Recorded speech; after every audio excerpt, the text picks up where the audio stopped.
Je m'appelle Sandra Meunier, je suis art-thérapeute et j'ai créé un dispositif pédagogique pour les écoles qui s'appelle Terre de joie, objectif bien-être. Et c'est un dispositif qui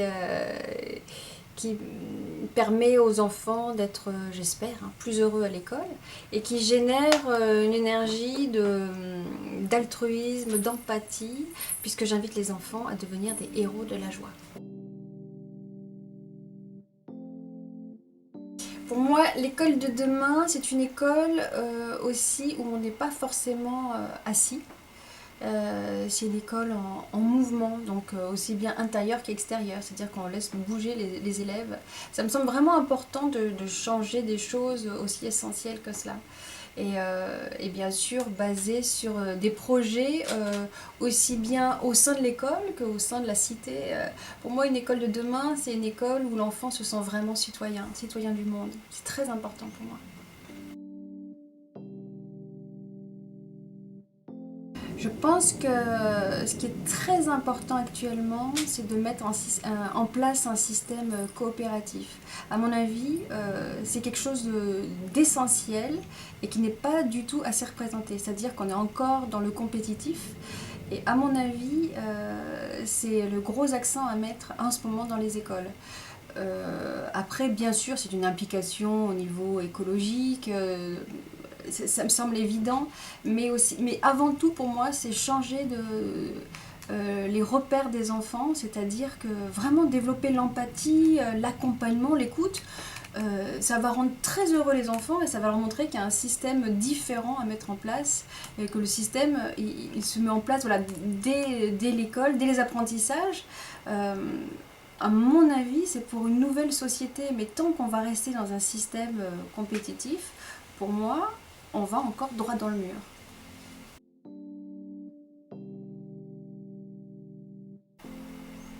Ce n'est pas quelque chose de très loin en fait. Pour moi, c'est une société de bon sens. Donc ça veut dire qu'il faut centrer vraiment euh, tout le système éducatif sur la connaissance de soi.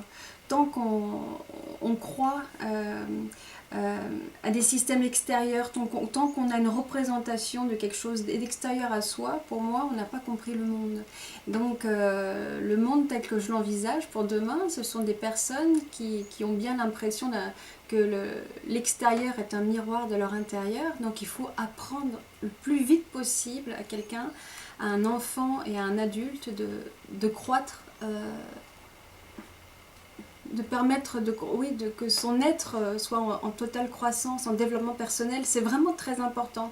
Et tant qu'on est sur le faire et non pas sur l'être, on rate quelque chose de fondamental. En fait, on peut passer à côté de sa vie. C'est aussi fort que cela.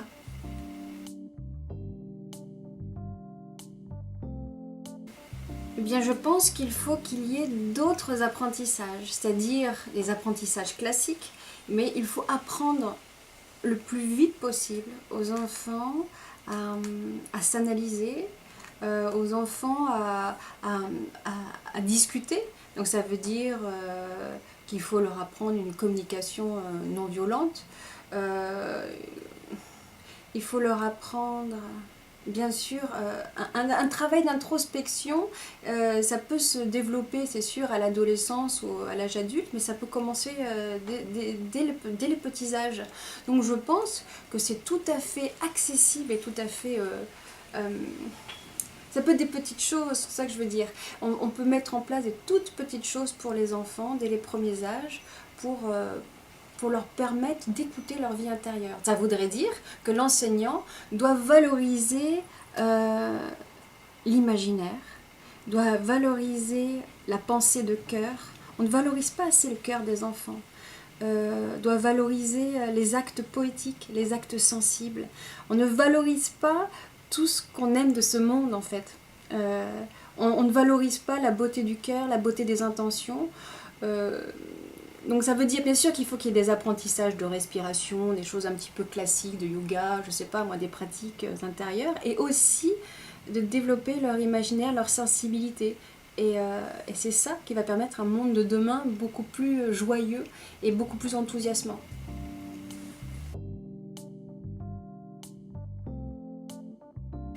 Alors pour moi, ça va complètement ensemble, hein. École de la sagesse et de la vie, ça va ensemble. Mais qu'est-ce que veut dire être sage? C'est bien ça la première réflexion qu'on doit avoir. Et alors, j'aime beaucoup cette citation d'un sage, justement, un sage indien qui dit que la sagesse, c'est avoir la maturité du vieillard et l'émerveillement de l'enfant. Donc, quand on a cette phrase sur la sagesse, on se dit que il y a le mot émerveillement. Et si on ne nourrit pas l'émerveillement et si on ne prend pas cet émerveillement comme la base d'une vie, c'est-à-dire savoir s'émerveiller, c'est très important, c'est savoir observer, savoir s'étonner, savoir écouter, savoir ressentir. Si on ne met pas en avant tous nos sens et toutes nos grandeurs d'âme, on n'est pas dans une école qui élève. Et c'est pour ça que pour moi, une école de la sagesse et de la vie, ça va ensemble. Ça voudrait dire qu'on est là pour élever un enfant. Et elle est belle cette image, élever. Donc ça veut bien dire qu'on monte. Pour faire monter une personne, il faut le connecter à ce qu'il y a de plus grand. Donc ce qu'il y a de plus grand, eh ben, ça s'apprend dès l'enfance. Ce qu'il y a de plus grand, c'est ce qui ouvre le cœur profondément. Et c'est beaucoup dans l'observation. Donc il faut apprendre aux enfants à observer et d'arrêter le temps. Il faut apprendre à arrêter le temps. C'est très important ça.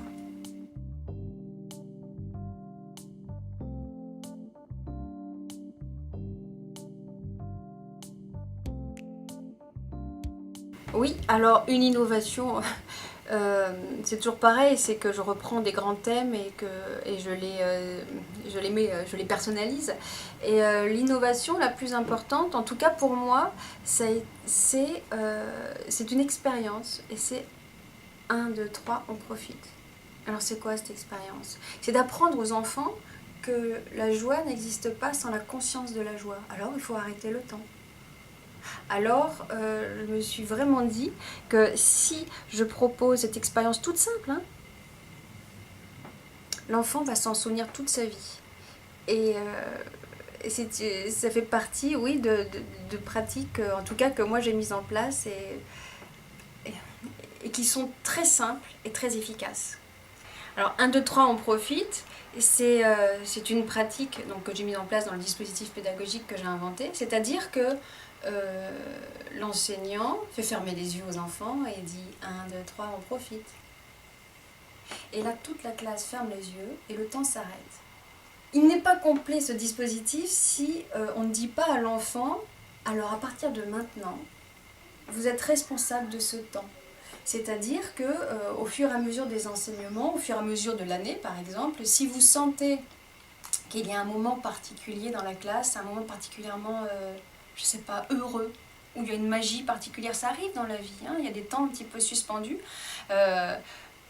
J'ai demandé à ce que les enseignants proposent aux enfants d'être détenteurs de ce moment. C'est-à-dire qu'à un moment donné, un élève peut lever la main et dire maître, on peut faire l'expérience de 1, 2, 3, on profite.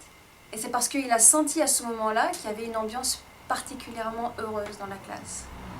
Donc c'est une pédagogie vraiment profonde. C'est un temps à vivre pour soi et à vivre en collectif. Il faut être capable d'arrêter le temps. Et donc je trouve que de donner la permission à un enfant d'arrêter le temps, ça s'est encore jamais fait. Et j'aimerais bien que ça se développe de plus en plus.